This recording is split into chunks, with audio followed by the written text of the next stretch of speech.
Hello and welcome to Thinkpodpowered by the FII Institute. For more than 30 years, I led Sky News' coverage of global events, holding to account the politicians and change makers shaping the world of today. In this series, filmed at the 6th Future Investment Initiative in Riyadh, Saudi Arabia, I've got the opportunity to question those shaping the future. At this inflection point in our history, how can we ensure that the future is one of prosperity and opportunity for all?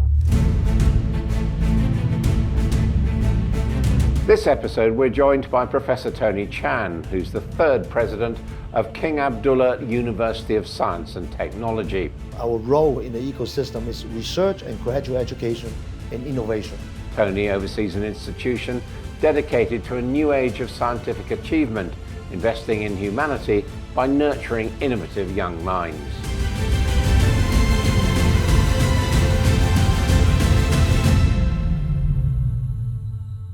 Professor Chan, thank you very much indeed for joining us here on ThinkPod. Well, it's a pleasure to be here. Could I ask you to start by introducing yourself?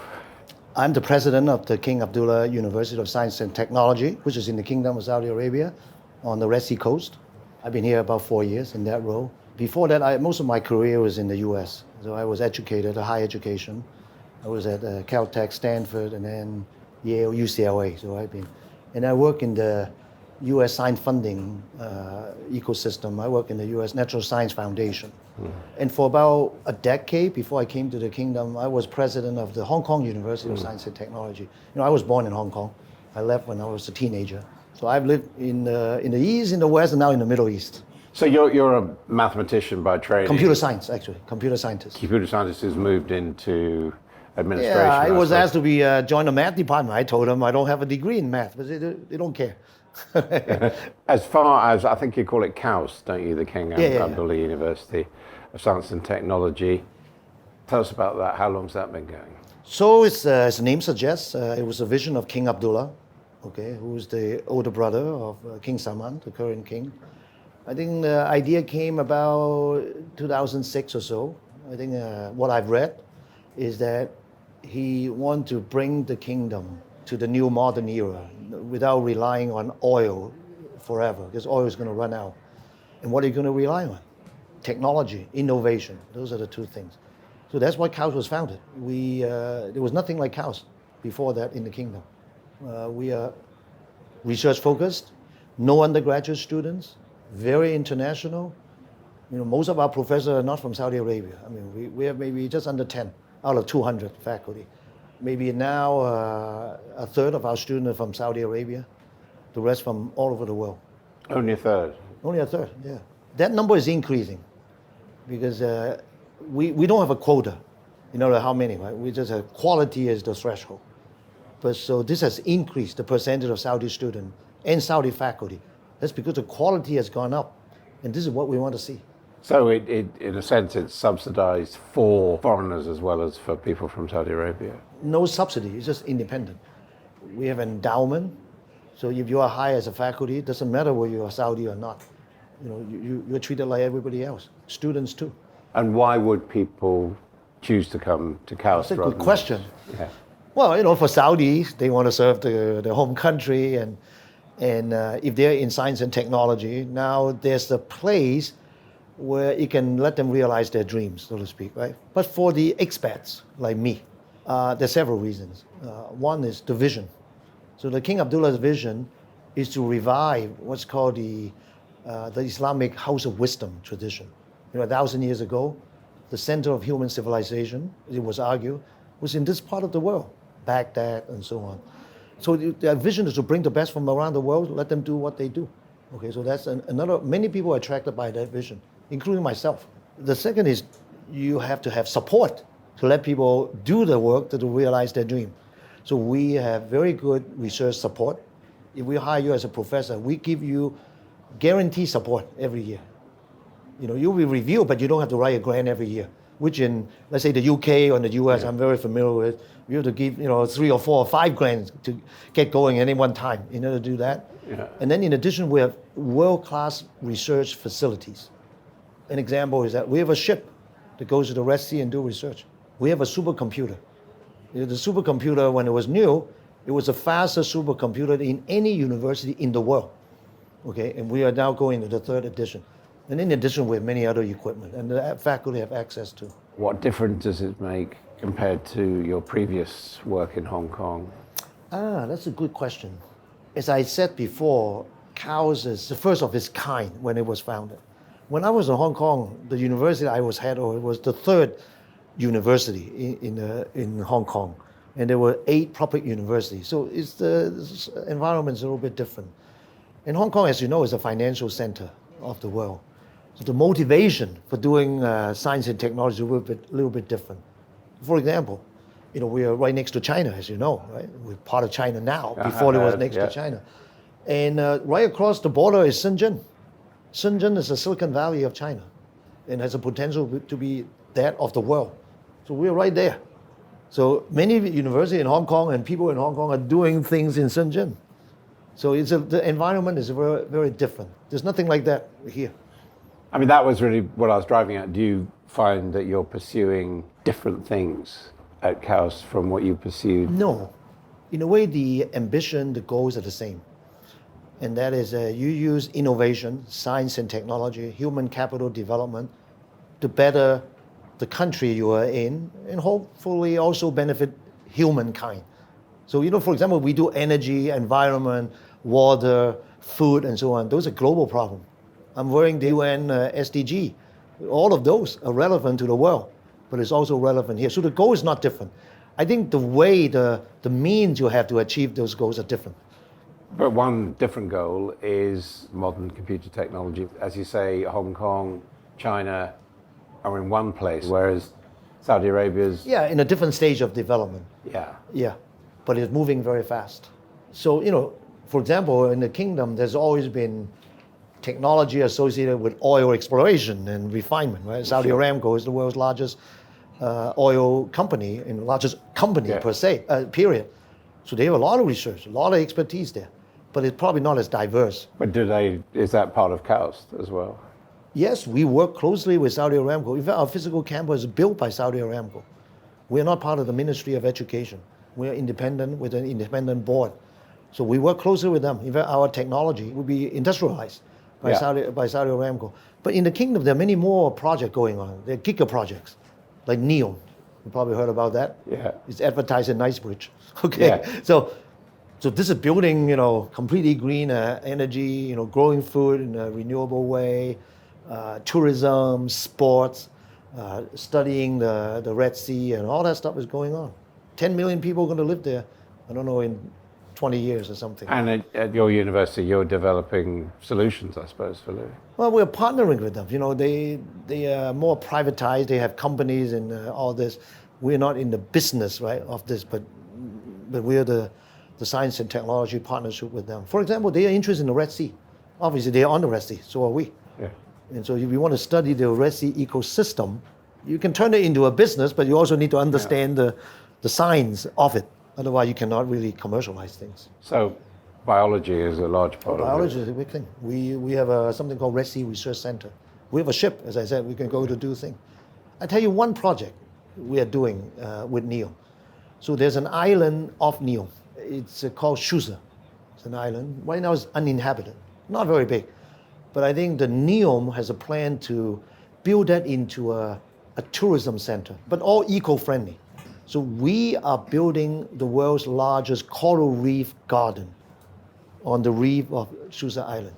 So to do that, we have to build the world's largest coral reef nursery on to land. grow coral, yeah. It's to grow coral. Also, we can recover corals from other parts in the sea. Yeah. And you put them on scaffolding on the island so that they will grow. And you have to monitor how they grow. So we put wireless devices on these corals. They grow quite slowly. So there's a lot of technology. It's a huge project. And we are doing this in partnership with NEOM, one of the many projects. As you say, the minority of your students are Saudi. I think the incoming class is almost half Saudi. Okay. But more Saudis study master degree than PhD at the current time. And master takes 18 months. PhD takes 6 to 7 years. Yeah.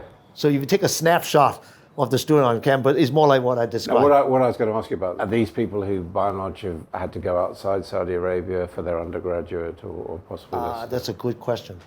The Saudi students we recruit, by and large, they were educated outside. So these are some of the top students. They get government scholarships. We also have scholarship for them.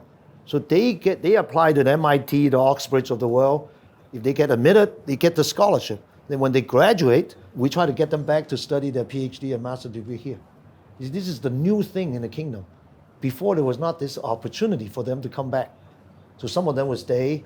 But before, when they come back, how are they employed, right? What's the career path for them? There's always Saudi Aramco, which is a great place to work. But now there are many more possibilities if they know the technology.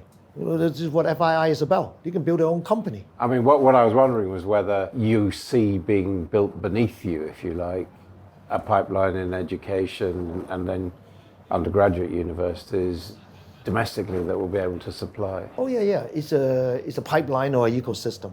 So by design, when we started, we did not have undergrads. Because there are many undergraduate institutions in the kingdom, much bigger than us. Doesn't mean that we won't do undergrad. But our goal, our role in the ecosystem is research and graduate education and innovation.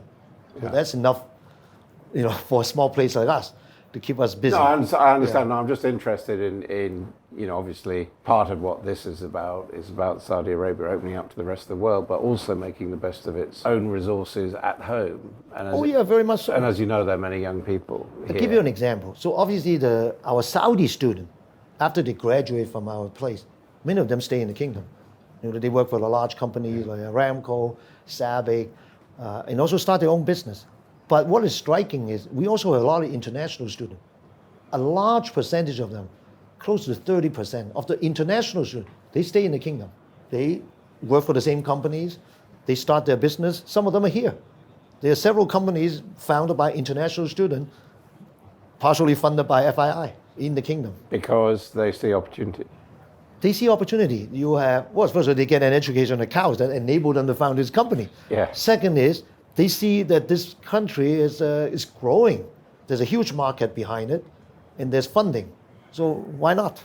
And where do you see the impact, both of the pandemic we've all been through and remote learning, fitting now into the progress of education?